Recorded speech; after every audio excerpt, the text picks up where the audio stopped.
안녕하십니까, 지광입니다.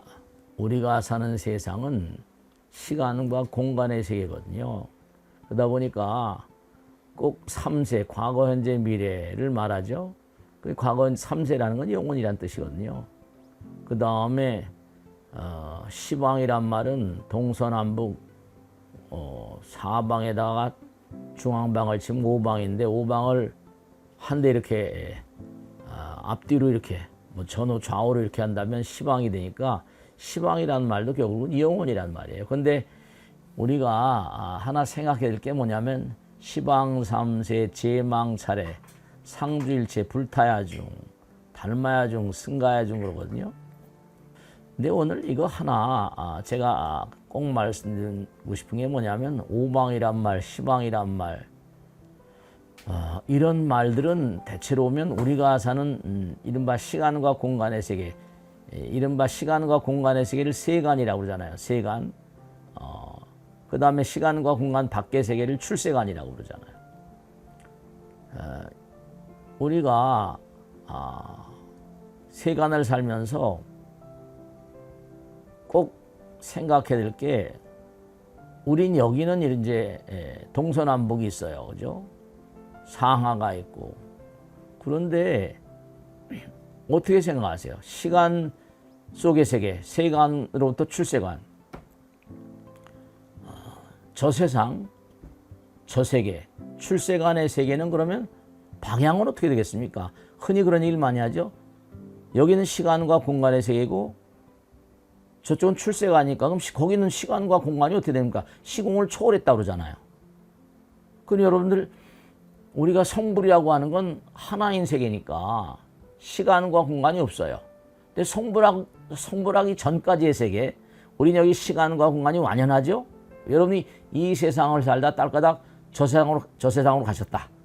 그러면 그때 방향을 모르면 얼떨떨하지 않겠어요? 물론 부처님께서 다 가르쳐 주시지만, 이제 우리가 왜 동서남북 이러잖아요. 그죠? 동서남북. 근데 대체로 우리가 부처님 말씀에 동방은 해가 떠오르는 곳이거든요. 해가 떠오르는 곳. 해가 떠오르는 곳이. 그러니까 동방은 해가 떠오르는 곳, 푸르디푸른 하루 온종일 뭔가 희망을 먹고 시작하는, 태양이 떠오르면 이글이글 타오르잖아요. 그죠? 그래요. 뭔가 이른바 남방은 이제 이글이 타오르는 붉은 빛을 상징한다는 그런 측면으로 말씀드리고, 서방은 뭐라? 점점 해가 지는 것이고, 북방은 그러니까 서방 정토, 태양이 해가 질 때는 어떻게 됩니까? 점점 하얘지잖아요. 그죠? 물론 낙져가지고 하면 아름다운 모습이지만, 그래서 북방은 흑룡을 해서 뭐 청황적배, 그게 청룡, 정룡, 뭐 백룡, 흑룡 이렇게 따집니다만은, 뭐 중방은 또 황색, 중황토 해가지고 황색을 이렇게 청황적배 그걸 나누기도 합니다. 또 그 다음에 뭐 목화토금수, 이것도 전부 다 오방과 관계있어요. 근데 여기서 하나 더 말씀드리면, 이게 그냥 방향에 관계된 그런 측면보다는, 우리가 출세간의 세계는 제일 처음에 우리가 아침에 동방을 왜 잡느냐? 해가 떠오르는 곳이니까. 해가 떠오르는 곳이니까. 그러면 만약에 출세간의 저 세계는 해가 떠오르고 지지 않습니다. 저 세상은 해가 떠오르고 지는 그런 세계가 아니에요. 그럼 저 세상은 해가 떠오르고 지지 않으면 어떻게 될까요? 네, 우리의 마음 가운데 항상 우리의 마음 심자를 쓰면서 중심이란 말이죠. 중심이란 말은 뭐냐? 제가 항상 드리는 말씀이죠. 이 두 주먹 사이는 중심이 하나밖에 없어요. 이게 상대성의 세계입니다. 상대가 떨어져 버리면 어떨까요? 상대가 떠나버리면 모두가 다 중심입니다. 그러니까 점점 부처님께로 가까이 가는 존재들은 뭐냐면, 항상 마음이 하나로 모여 있어요. 우리가 이 세상을 살면 정신을 집중해 그러지 않습니까?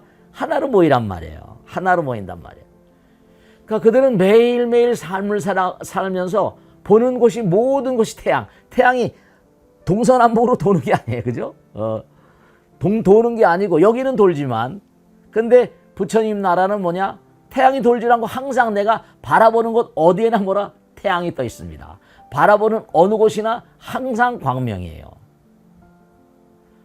바라보는 어느 곳이나 그들은 사랑의 마음이기 때문에, 자비심이기 때문에 하나잖아요. 사랑과 자비심 하나잖아요. 그 하나는 뭐라?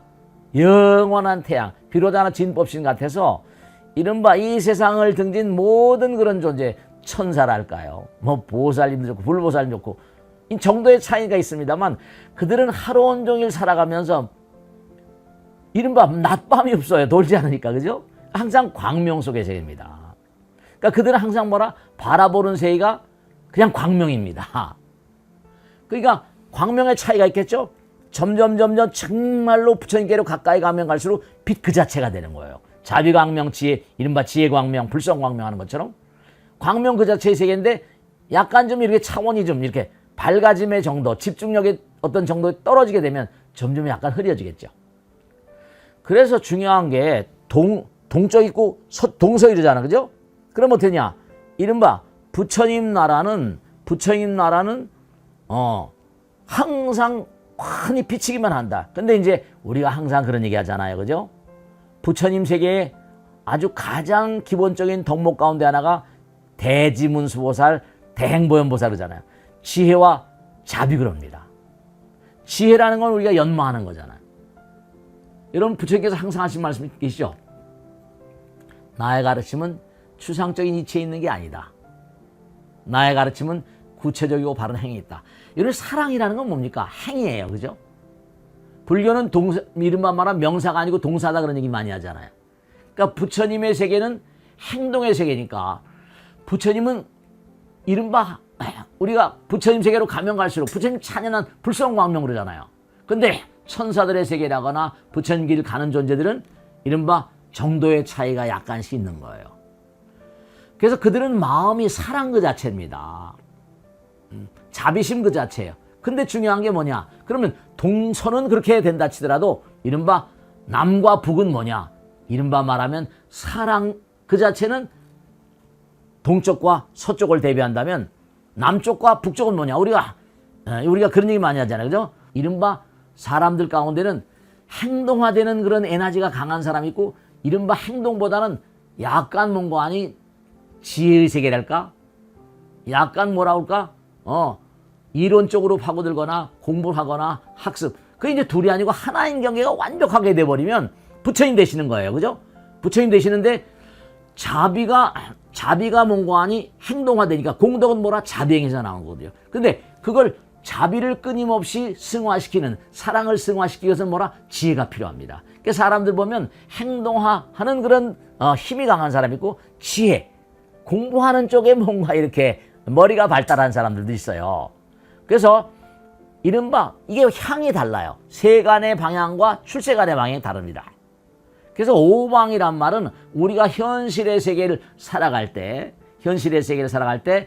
뭐 상방 하방 그래가지고 뭐 오방용왕이라고 그러잖아요. 그죠? 오방용왕. 그래서 우리가 용 그러면 말씀이죠. 불교에 상당히 상스러운 천룡팔부 신장이라 하잖아요. 그죠? 천룡팔부 신장이다. 그래서 동방, 남방, 서방, 북방, 중방 해가지고 이른바 용왕이 계시다는 거예요. 해상용왕 이렇게 얘기합니다. 근데 이 해상용왕이란 말도 우리가 꼭 생각하는 건 뭐냐면 우리가 사는 이 우주 자체가 고통의 바다예요. 우리가 뭐 이무기가 용으로 된다 그러잖아요. 용오름 이런 얘기도 많이 하고요. 상상의 얘기인데 이른바 우리가 천룡팔부 신장 같은 것도 천룡팔부 신장을 다스리는 분이 누구십니까? 제석천왕 옥황상제라고 그러잖아요. 자, 그러면 오늘 여기서 모두 마치고 항상 당부드리는데 정말 요즘에 많은 분들이 이 좋아요, 구독을 눌러주셔서 제가 아주 힘이 납니다. 구독, 좋아요 눌러주시면 계속 열심히 정진하도록 하겠습니다. 마치겠습니다. 대단히 감사합니다. 구독, 좋아요 꼭 눌러주세요. 감사합니다. 마치겠습니다.